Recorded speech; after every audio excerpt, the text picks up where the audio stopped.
Sly would have been better in 9.5 weeks. As the Kim Basinger character, as the submissive to Mickey Rourke's dominant. Yeah, absolutely. Welcome back to the Pod. It's been a long time. None of you are watching except for our dedicated fans. Why don't you give them a shout out? Palace Hunter, Eardley, Kim Bailey, and the best of all, the Jackal. The Jackal. How are you, my friend?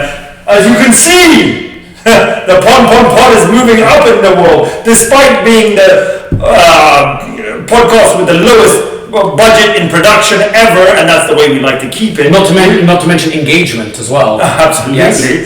We also like to keep it like that. Please subscribe, comment, and like. But yeah, here we are.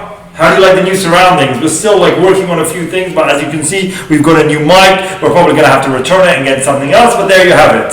Anyway, how you been? I've been very well, thank you very much. Very good, very good. And kudos to you on such a plush microphone. Well, listen, don't get carried away. Let's watch this back. Thankfully, head of production has invested mightily in props and technological advancements. I just literally said we have zero budget for production. Anyway, let's, without further ado. What is your hot take this week? My hot take this week is that, and let me say this front and center for our dedicated subscribers out there, that 9.5 weeks. Yes. That's right. Yeah. The original erotic drama. And you from love erotic drama. From 1986. You love erotic drama. Right? That paired ultra uber hot Mickey Rourke with the blonde bombshell of her time, Kim Basinger. Yes. In Adrian Lyne's sensational yes, film, is in fact one of the greatest movies of all time. Potentially the most underrated film of all time. I actually think the most underrated erotic film of all time for certain.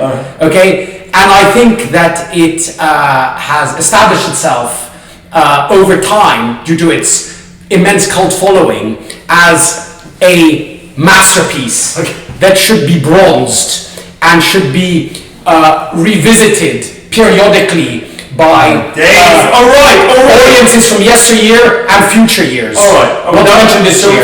Are we finished? We were finished. Alright, that's basically it. It's a story. So basically, I was going to ask you about the tale of the tape, but you've given the game away, so no worries about that. But you did not mention when this film was made. Alright, so this movie went into, was shot in 1984. Right. Okay.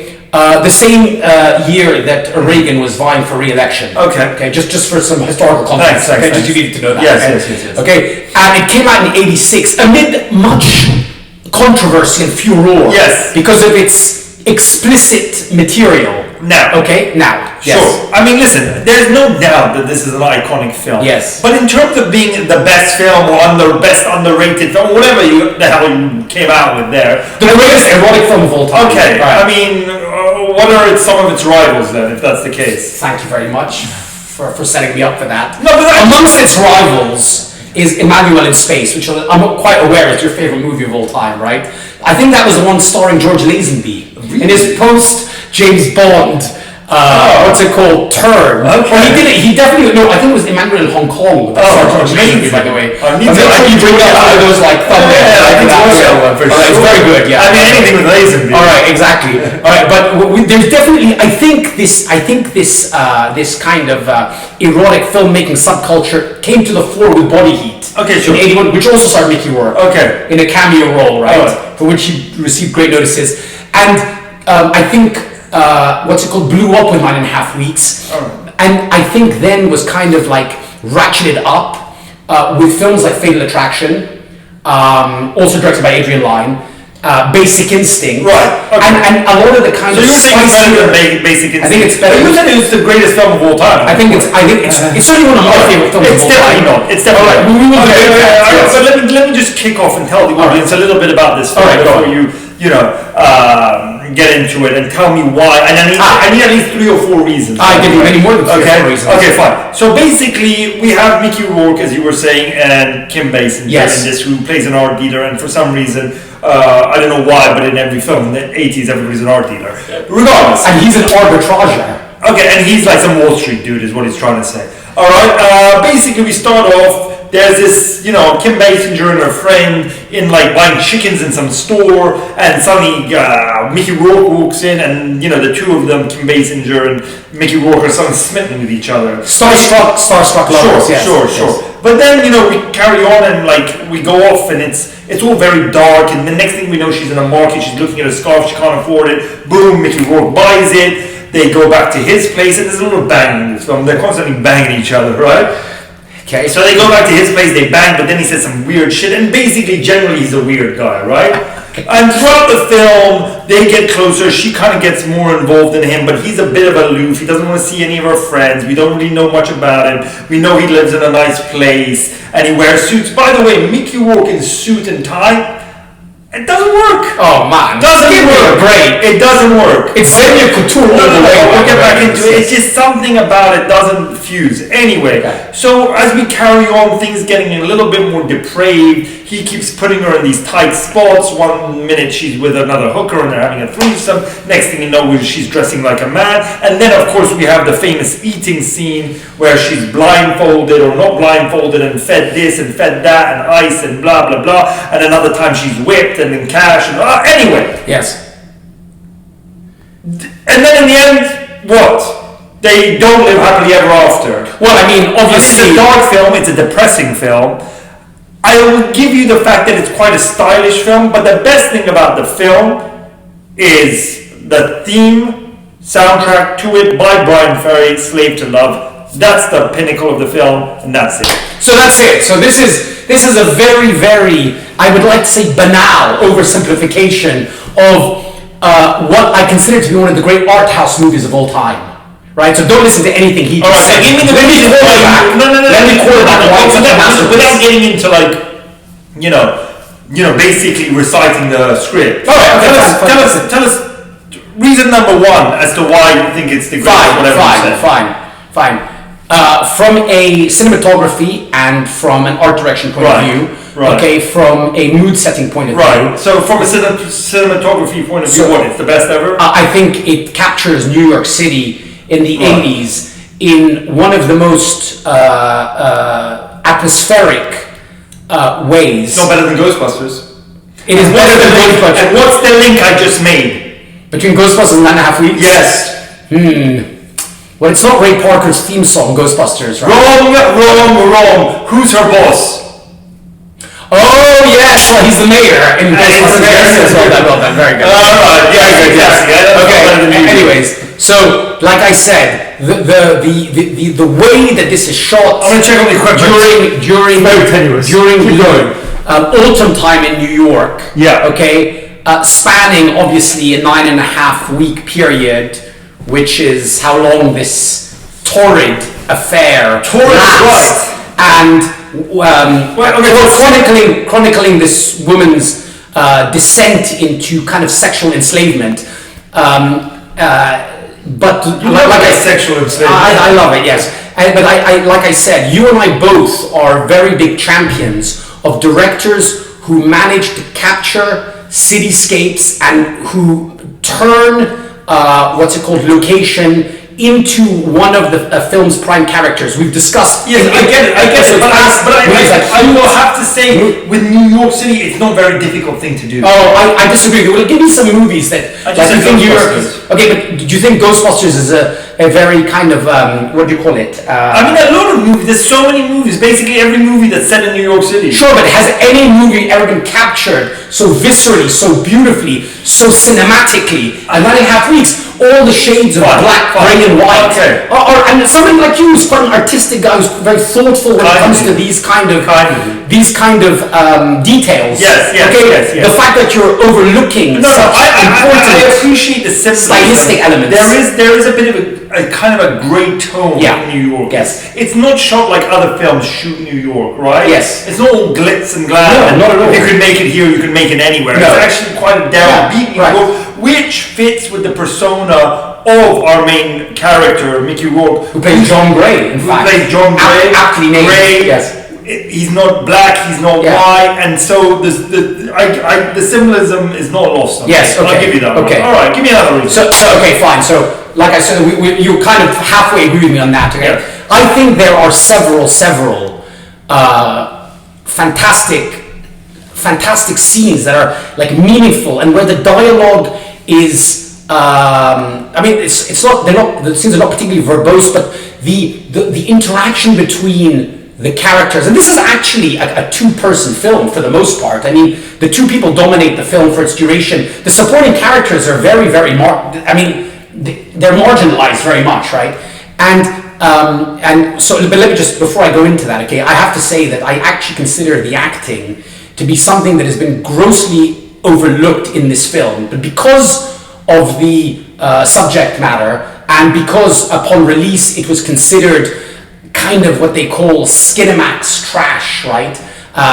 Like a film about sadomasochism and sexual depravity and so on, that people have overlooked how, in particular, Kim Basinger is such an extraordinary actress. She is very good in this film. Okay. I mean, generally she's a very good actress. Right. I mean, I don't think she kind of has gotten the accolades she deserves. Yes. However, in this film she's very good because she has to play this sort of person who's intrigued by this man, but also scared of him, but also in love with him, but also repulsed by him. Absolutely. All of these things which she portrays very well. And just as an aside, he, by the way, is not that great. Okay, he just plays his weird, mysterious self. So with his little smirk, and that's basically him in the whole film. So, I agree that she wins the film. Smirk Rourke. Yes, exactly. Yes, he can't smirk that much these days.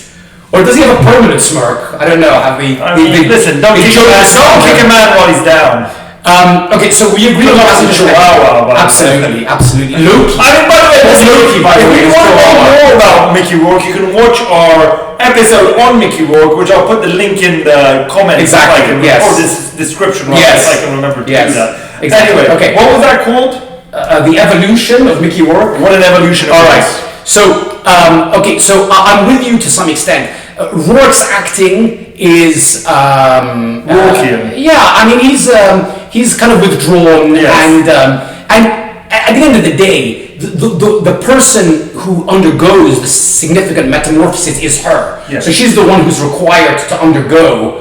He goes a little bit at the end. At the end, he regrets his actions. Right, exactly. But he's really required to essentially just look and be and feel very cool. Yes. And he does that with aplomb. Yeah, well, I would also say, I don't think he looks good in shirt and tie. Interesting. Okay, because I think he's a bit too slight for it. And she's quite she's quite statuesque. All right. And so compared to him, he doesn't really come across as, although his character is supposed to be domineering. Exactly. Physically, I don't feel like he's very domineering. Oh, interesting. All right. Okay. Well, he was light middleweight, aspirational boxer, right? That is true. With a record of, if I'm not mistaken, 6 wins, 0 losses, and 2 draws. I mean, not a bad record. Not a bad record. And that was, I think in the post. Wild Orchid, Harley Davidson, the Marlboro. Anyway, period of his career. All right. So I'm saying, okay. So I think it's a fantastic piece of acting. And I would like to draw your attention to, like I said, a few key scenes, but also the stages of the romance is something that I think is very, very well told, subtly well told, and very nuanced. So the way that he kind of charms her. Okay, seduces her, and then starts manipulating her and starts, influencing her to kind of free her inhibitions, of course, but also to kind of descend into this kind of sexual hell. It is very well told. Okay, there's a couple of the opening scenes. The scene when after he buys her a scarf in the flea market, and they go to this. Italian eatery, this kind of neighborhood Italian eatery, not dissimilar to that scene that you love in Black Rain, for example, where they're eating amongst kind of savvy locals, right? And he's talking to her about the obviously fictitious mafia history of the restaurant, and he's kind of feeding her, and they're talking about wine and pasta. And he's kind of slurping the food. The whole thing feels very kind of authentic and real, and it's a very honest conversation between two people getting to know each other. And then in the next scene, he takes her to this sort of abandoned boathouse, and he starts. The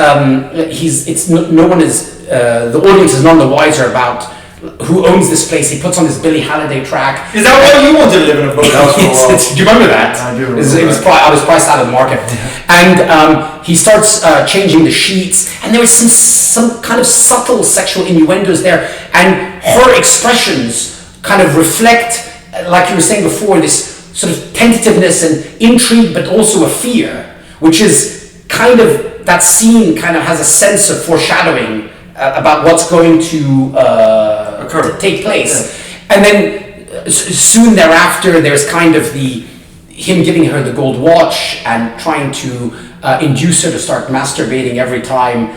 Daily, and to think of him every day at midday. You know, it's funny. Funny watching this film. Sorry, just while you're on the subject. Yes. It's funny watching this film back. I think at the time it was, considered very like sexual and this is too much for an audience and too much for the time and very controversial. But now it's quite tame. It's very tame. Yeah. And incidentally, I think I completely agree with you. That's why I think it's developed this kind of cult classic following. That's why I think upon review, because of much smuttier material that was produced in years thereafter, where I think directors like Verhoeven in particular really kind of tried to turbocharge sexual content. This film, by comparison, is shot very artistically. Even the scenes of sadomasochism, the spanking scene, right? The what do you call it? The scene where the threesome scene. Oh, yeah, exactly. The threesome scene are actually very tame. The scene where he takes her to Bloomingdale's and they're looking for new bedspreads, and he's kind of he's spreading her legs. What were some of the other scenes? I mean, the scene in the alleyway, which is a scene that I think they basically. So at some point she dresses up like a man because she wants to know what it feels like to be a man. Which is the most ridiculous thing because she's beautiful, right? And just because you draw on a mustache doesn't make you a freaking man. But for some reason everybody buys it, right? And I don't think she wears a hat. I don't think that scene is buys it. No, because they do. Because if you remember, they're walking down the street after after the gentleman's club that they're in. Yes. That she's let in. Yes. Because she's considered a gentleman. Yes. So they avoid it. Anyway, they're walking down the street and holding hands and they're kutching with each other. Yes. And some gang of some car drives past and starts hurling abuse. Some passersby. Because they think it's two gay men. Right? Absolutely. Yes. Okay. And then soon a chase entails. They want to beat them up. Yes. Blah blah blah. And they're running. And by the way, she's shrieking like a girl, and her blonde hair is in full flow. Yes. But for some reason, they still think it's a man. Anyway. Boom, boom, boom! They start a fight. They manage to beat these bad guys up, and I think she stabs. She stabs him in the butt. Yeah, in the butt, and obviously they bang after that. Well, I think that. I think it is actually I think the scene, because obviously the sex takes place in this in this sewer or under a drain pipe, and but very much flashed off through. Your boy Adrian directed before this, absolutely. But similar scene with the rain and the. But watch the scene and see how see how stylistic it's shot. I think it is actually it looks almost like it could be like a George Michael music video of its time. That's with just a little bit more kind of nipple action. Not bad. Do you understand? It's not too dissimilar for that. And that's very apt for the time. And from Kim Basinger as well. Right, exactly. There you go. So also, I mean that's a great scene, but the fridge scene with So that's one of the most iconic scenes of the time. That is, and it has been referenced and derived many times. Yes. And I think that's what gives this film its longevity. That scene in which movie? Hot Shots? Correct. Oh, wow. Very well done, by the way. Swinging a hit. Yeah, exactly. Okay. But also there's a scene prior to that where he blindfolds her like ice or something like that, which this is what I like about the film's evolution. So it's so funny that sexual, which is such a in a way a nothing scene in a sense, has managed to take on and become this life of its own and the fridge scene. It's amazing. But that film is known for the fridge scene. Yeah, absolutely. But it's a great scene. I get it because it was different, I guess. It's about the exploration of the senses. But that's what I'm trying to tell you. It's not a great film. It has some style notes that have given it this sort of iconic. Well, Iconography. The fact that you know what, you seem to be agreeing with me more. The more I'm just saying the film is not coming to my side. The film is stylish.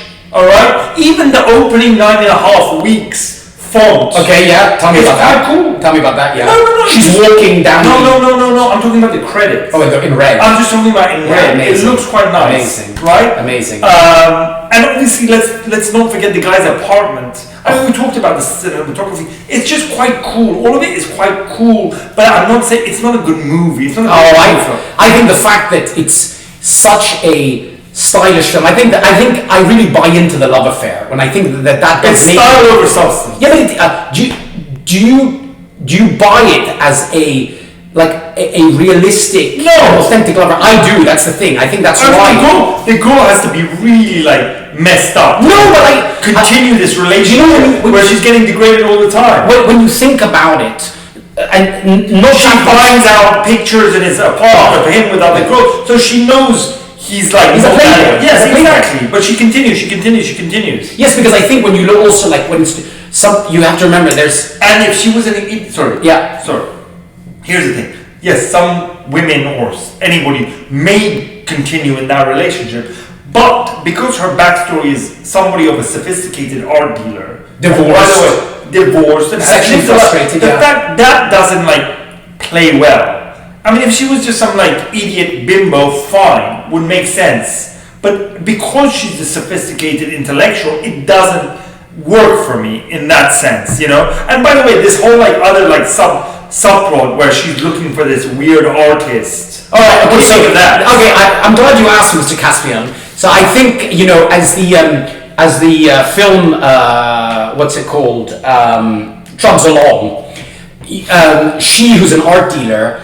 Is curating the show for this guy called Farnsworth, and he's this older artist who she very much believes in, who lives this life of solitude. Yes, but initially they can't find him. They can't find him, and towards the end of the film, as she has now kind of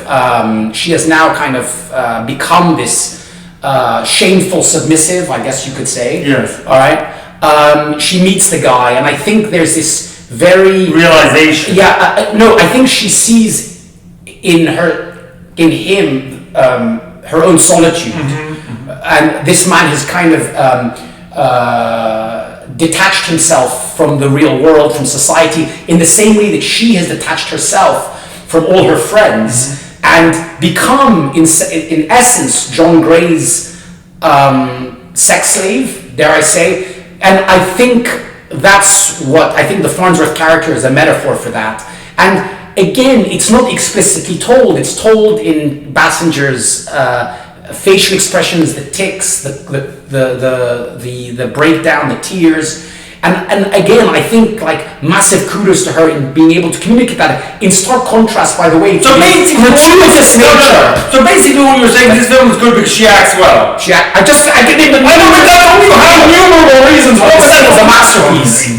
Innumerable reasons. Okay? Anyway, and also, okay, let's talk about soundtrack for a second. All right. And by the way, that montage, "Slave to Love," great song. That montage, peak of the film. That's all you need. Also, another scene that he's a big fan of. Now, I'm not saying I'm a fan of the fridge scene. I'm just saying it's iconic, and it's been it's amazing how one scene can have a life of its own and go on and make a film which is not that great, so iconic. Okay, but let me just remind you of something you said. Because the film is not known for the song; it's known for that scene. Okay. The fridge scene. The song lives alone. The fridge scene is an iconic scene. Yeah. That is endured. That's been parodied and spoofed. Okay. The Slave to Love montage scene is another iconic scene. And by the way, there's another one. There's a third incredibly iconic scene, which is the strip scene with the Joe Cocker. You can leave your hat on. Okay. When she's teasing him around the apartment. It's a fantastic scene and so well shot. I thought you were going to say the scene where he pays the kids to fart the theme of Jules. No, I love that scene, by the way. Do you know why I love that scene? Why? Because you like a fart? No, just because you like to smell a fart. Because of it. Because if it's you like to fart. Because if it's truly authentic simplicity, Oh, okay. You know, these two guys walking along the pier, right, in New York City, and they bump into some kids who are trying to extract some money for them. Oh yeah, I remember that happened to me last week. Yeah, it happened to you last week, right? Exactly. All right. The Jack Nietzsche score, this very somber score that Jack Nietzsche, great philosopher. he is exactly that runs through the film like this, like a current. Okay, is masterful. What can I say? Yeah. Okay, Corey Hart. Okay, Corey Hart. Okay, who sang "Sunglasses at Night," by the way. Yeah, great tune that I've never heard of. You never heard "Sunglasses at Night"? It's my theme song, baby. Come on, sing it. I'll wear my sunglasses at night so I can believe. Oh, that's enough. He puts Eurasian eyes in this. I think when they're going shopping. I think you've broken. Thank you. Okay. Brian Ferry and Luba, by the way. Luba for crying out loud. Okay. German band. Let it go, let it free your body, let it move in your soul. Oh, let it go. Okay. I do like that one. Okay, you like that one? Or definitely. another thing, by the way. Something that I did, my half-assed internet research brought me to. Yes. The original source material. Okay, yes. It comes from memoir. Okay, by a woman called Ingeborg Day. Okay? Right. And it's a 1978 memoir of a relationship that she had, and she released it under a pen name. Okay, the memoir is released under a pen name. Right. And in the actual memoir, the conclusion of the story is that Elizabeth is committed to a mental institute. So and upon release, she never sees John again. Right. So it's far more darker and grim. Yeah, absolutely. Wow. So she drives her to insanity. Insanity, essentially, and obviously in the film, which does not have a happy ending. Obviously, I mean, you know. So they basically. Her salvation is just an to tell the important part of the audience. film. So after everything comes to a head, Which concludes. Do you remember how it concludes? What the final straw is? Well, I think it's after she has the big party for the art thing. Yes. Where there's quite a few celebrities at that time. Yes. Right? Correct. Of that age. Yeah. Probably the ones who weren't getting any money. They're like, we'll do a cameo in this film of yours. I think one of the Rolling Stones. Okay. Right or wrong? I don't remember that. Go on, yeah. So then he doesn't show up. He's invited to it. She becomes very kind of recalcitrant during this period, and then she's very she's very withdrawn. She doesn't engage with the other kind of partygoers. Yes. Or people who have attended. She looks good in that scene. She looks fantastic throughout the whole scene. No, I know. The whole movie. True. But yeah, and then obviously the kind of the climax of the film, if you pardon the pun. Yes. Is his attempt to induce her to have a threesome in the hotel in that yes. And she eventually kind of. But is that after the party? That happens after the party. She refuses. They have a big fight. She storms out into the street, and then she goes to the sex show. Oh yes, where she starts making out with another guy in front of him. Yeah. Which I think is essentially like her way of getting. Like this is her soul has been ripped out of her. Yes. And then the following morning, she's getting up. They bang as well. Yes. No. No. She just makes out with the guy in front of me, starts snogging, and then eventually she goes back to John. Yeah. They spend the night together. I think doesn't she see her ex-husband as well and that gives her a pause and reflection. So the ex-husband, and that's one thing. So her colleague, No, it is important. Why is it important? Because I think it is important as a juxtaposition. Her ex-husband starts dating her colleague at work. Not important. Right? It is important. And she's obviously, her ex-husband is a bit more like homely looking. Exactly. Her friend is very jealous of her. She goes off, yes, okay, but it actually adds nothing to the plot. I disagree with you. No, she sees him, she realizes it could be anything. That, you know what, this little adventure I've gone on is a bit meaningless. Right. And so she goes to break up with the John Gray, Mickey Rourke, and he's like, well, actually, now I love you. And she's like, sorry, mate, too late. You had your chance and you blew it. Yeah, he blew it. He essentially opens up for the first time in the film and tells her that he's made a lot of money, that he comes from a Sly and Copland. Sheriff Freddie Heflin, if I'm not mistaken. Yes, exactly. Yeah. Sorry, hands are tied now. Hands are tied. Listen to me, you deaf fuck! I gave you a chance, and you blew it. And so, but this was we need to include Sly in every episode. Do you think Sly, like, you could just feel like it's like, this is my opportunity to show people I can act. He's like, how do I? By the way, Sly would have been better in 9.5 weeks. As the Kim Basinger character, as a submissive to Mickey Rourke's dominant. Yeah, absolutely. I mean, 9.5 weeks starring only. Yeah, absolutely, it's a great idea. By the way, fucking know what? It's true. That's true to life. That's true to life. That's true to life. Jesus Christ. Fuck it. But make sure to put a link on one of the episodes where this has been sort of like referenced a little bit by me. I think it was a Love Hate Sly episode. Okay, right. Great episode. It's a great episode. Okay. No. Wait, I got one more thing to say. I want to say it was great. Oh yeah, thank you very much.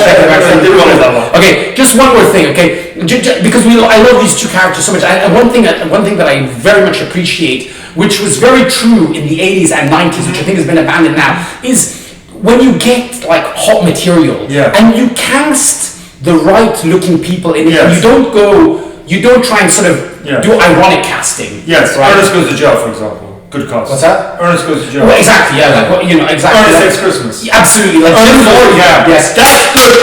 Ernest Scared Stupid, right? Amazing. So I think Oscar-worthy. Exactly right. That's exactly right. So so I think the casting is very good. And let me just say something to you as well. Please. Okay. Let's wrap it up. Just an addendum I need to reference, right? Mickey Rourke's only significant box office hit was this film, which is interesting, right? Even though he was this kind of James Dean kind of character. I've heard of Double Team. You know what? You're right. Yeah, playing Stavros opposite Jack Quinn, who was played by. I'm gonna leave now. Right. Okay. Good. But I will just want to say that Wild Orchid, which was the kind of Zalman King, like smutty, awful, not follow-up, but attempt by I guess Mickey Rourke to cash in on the brooding sexual enigmatic character that he plays here, okay, is an appalling film, but is one of my guiltiest pleasures of all time, where he plays the most Hawaiian tropic drenched, sleazy, open shirt. By the way, just for style tips, okay, like hair with like, I don't know what kind of Brill cream, what grade of Brill cream, right? The Ebel Gold watch, which GTX. Yeah, right. Okay, and he plays a character with a great name, James Wheeler. Right. Okay, which starred Carrie Otis, who was his wife at the time, and with whom he had this turbulent relationship. And Wild Orchid is, oh, and by the way, great scenes of the Harley. By the way, make sure to put a thing on that, okay? And yes, you're right, Double Team, and another great masterpiece. David Marlborough, man. You love the Harley. He does love the Harley. And White Sands. Don't forget White Sands. Whereas Kim Basinger, let me just say... Julian Sands. Passed away recently, Julian Sands. R.I.P. And very good in Boxing Helena. Very if I'm good. not mistaken. Great hair. Great hairman. Yes, he is. And Basinger, I'd just like to say one more thing about Basinger, which is that... Yeah, I do love you. Which is... Not your typical blonde bombshell. Okay, on the blonde bombshell thing, so I think she was a blonde bombshell of the 80s. Well, I wouldn't say that. I would say, like... I mean, she wasn't like a Pamela Anderson or even a Marilyn Monroe. She was something in between because she had a mysterious like quality and she had intellect. The other ones seem, to be a blonde bombshell, you've got to be a little bit of an airhead, I think. You know what? She like herself. Yes, thank you. She got her the recognition that she so deserved in LA Confidential some 30 years later, and won the Oscar for she did get her accolades. I said at the beginning of the video, she didn't get accolades. No. What I'm saying is that during that period of time, when I think she was considered a poorer actress versus her contemporaries like Pfeiffer and Gina Davis and even Sharon Stone, who was considered like more cerebral. Absolutely. And yet all those actresses, interestingly enough, Demi Moore as well, a bit later, all those actresses in that who were like kind of revered for being good actresses, never won an Oscar.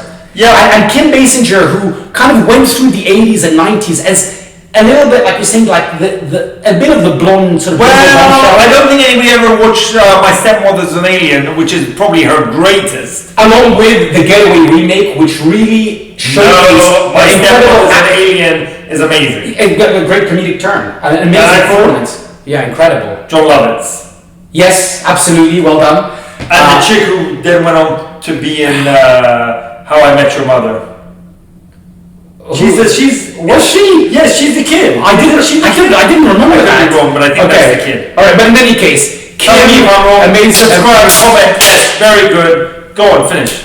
No, I'm just saying, like, LA Confidential was, you know, like considered like the like her apex mountain moment. Strangely enough, though, not much thereafter. I don't know if that was kind of there was some trauma from the divorce of Baldwin, right? But I consider this, and let the audience comment. Please comment. I do consider this really one of the most like viscerally and visually beautiful films, and a very romantic film. Sexually charged, sexually charged, but in an artistic way, and it is an incredible snapshot of 1980s New York, and I think it needs to be revisited and preserved for future generations. Great apartment. Thank you very much. By Mickey Rourke. Yes, absolutely. Thank you. For sale on Zoopla, 4.3 million.